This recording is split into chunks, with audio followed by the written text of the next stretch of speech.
How do you choose a restaurant? Do you go for a particular type of cuisine? Do you read the reviews? Or are you searching for the perfect ambience? So what are you looking for in a dish? Taste? Colours? Emotions? In the book, Who Really Feeds the World, the author Vandana Shiva writes, "Instead of remaining a source of nourishment, food has been transformed into a commodity. In some ways, food has become easily accessible for the majority of Europeans, and the vast choice has clouded its real function.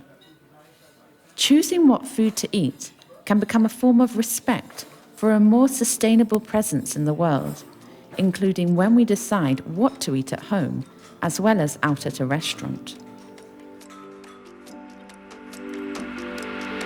But what do we refer to when we talk about organic? This is The Organic Recipe, the podcast created by Made in Nature that explores the world of organic agriculture, discovering the stories, the research, and the people involved in this huge transformation of our habits.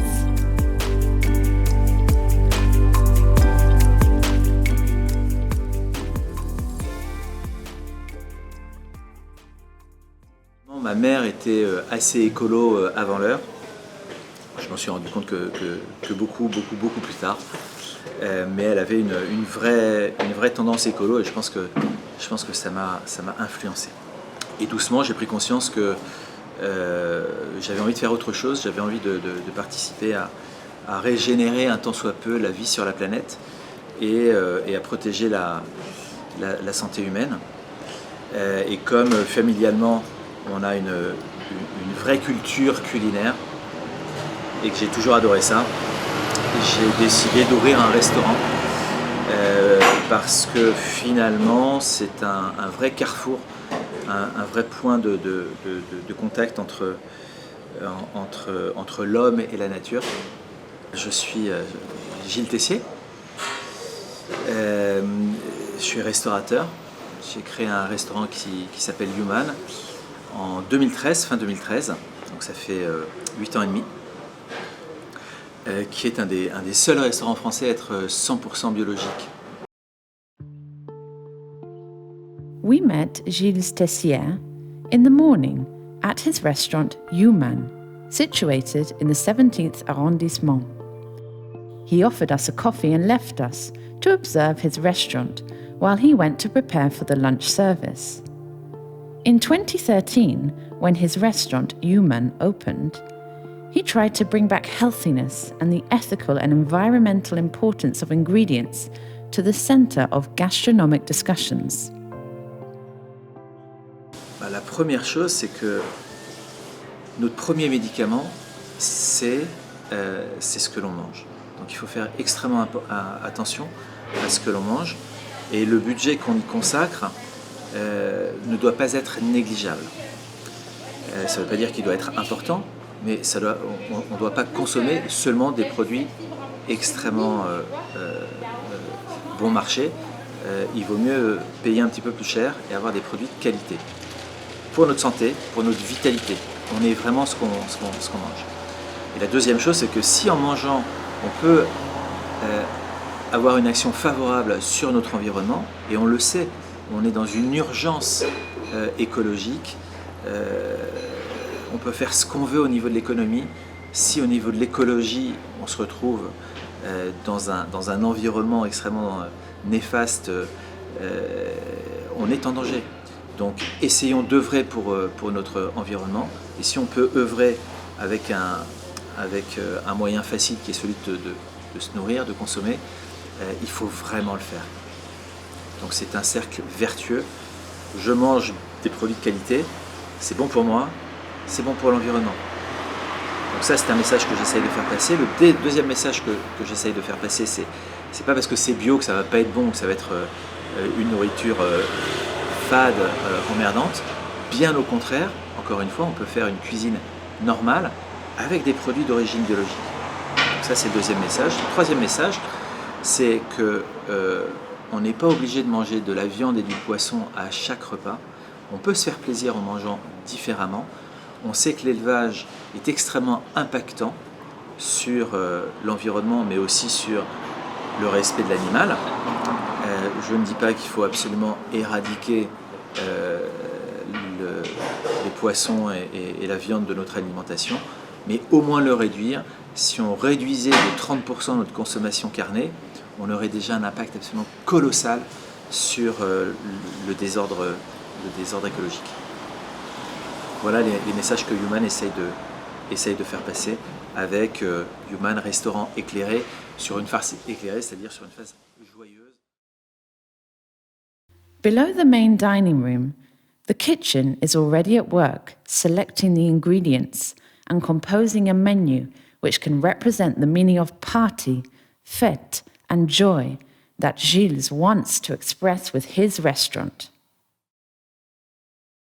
Parce que finalement, c'est ça qu'on va chercher en premier lieu dans un restaurant, c'est je veux bien manger. Je ne vais pas d'abord aller chercher des produits biologiques. Si c'est pas bon, ça ne m'intéresse pas.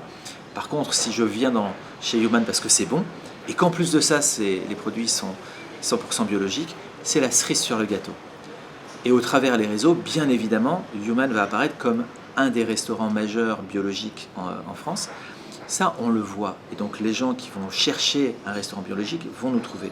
Mais tous les gens qui passent dans le quartier, quand ils voient Human et qui sentent que c'est un restaurant dans lequel on va bien manger, s'ils viennent et s'installent et que finalement, ils sont influencés par une carte principalement végétale et qu'à la fin du repas, ils se disent finalement, même si c'était bio, on a super bien mangé, là, j'ai l'impression que Human apporte chaque jour sa pierre à l'édifice.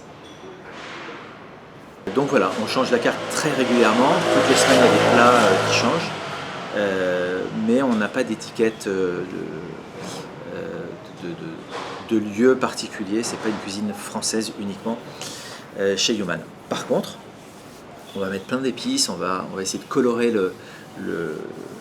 la cuisine avec, comme je vous l'ai dit, une partie très végétale, mais on a aussi de la viande et du poisson.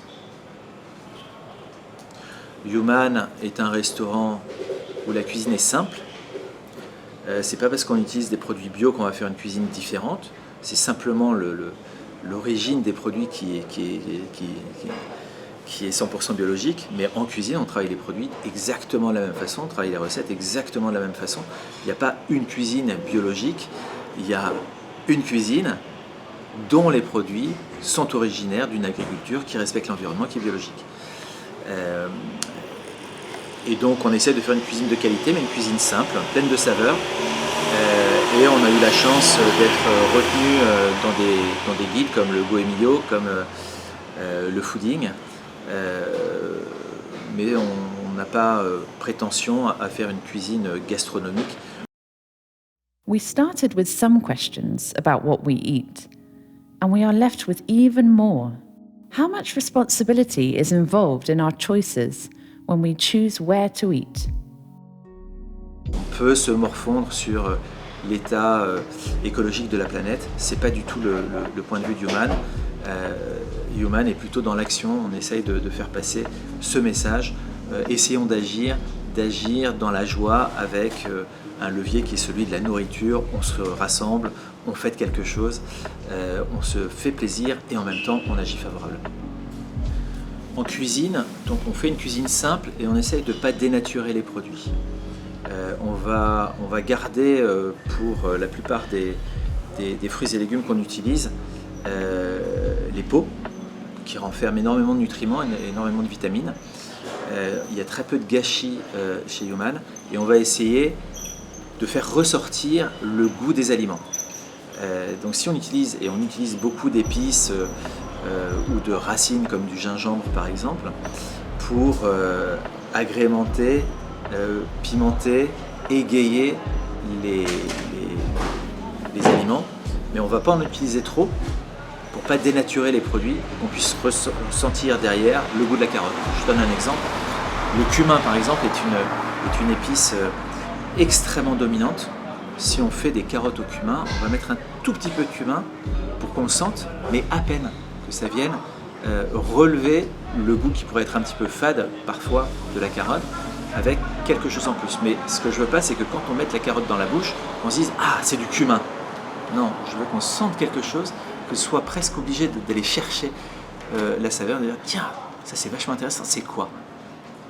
Et qu'on retrouve derrière le cumin. Mais que le premier goût qu'on trouve, c'est le goût de la carotte, c'est quand même le premier aliment qu'on cherche quand on utilise de la carotte. Alors, l'engagement et la responsabilité d'Human sont forts, puisqu'on est quand même un restaurant 100% biologique, que c'est vraiment la moelle épinière du restaurant. Et Human, dans le nom, il y a différentes significations. Il y en a un, c'est le Human, en 2 mots, qui désigne notre responsabilité individuelle à engager des changements dans notre quotidien qui ont du sens pour l'écologie en général.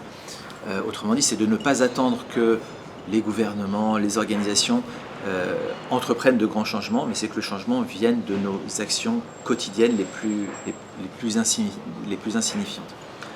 Après ça, Human, c'est un petit restaurant à Paris. L'influence forcément est petite. C'est un petit niveau. Mais encore une fois, Human fait sa part. Et ce que je souhaite avec Human, c'est de montrer aux gens qu'on peut s'alimenter bien, différemment, en se faisant plaisir à partir d'ingrédients qui ont un impact positif sur la santé humaine et sur l'écologie. You've been listening to The Organic Recipe, the podcast brought to you by Made in Nature and produced by R.P. Cercuiti, narrated by Eleanor Robinson and written by Francesco Pataccini. The sound director was Pasquale Ciciriello, and the supervision was by Lorenzo Pasquinelli with the help of Silvia Lesi. Made in Nature is a project funded by the European Union and CSO Italy. The project's aim is to promote the values of organic agriculture in Italy, France, Germany, and Denmark. Discover more about the project at madeinnature.org or visit our social networks. For narrative reasons, some interviews in the podcast have been dubbed from the mother tongue of the interviewee to English, with their consent.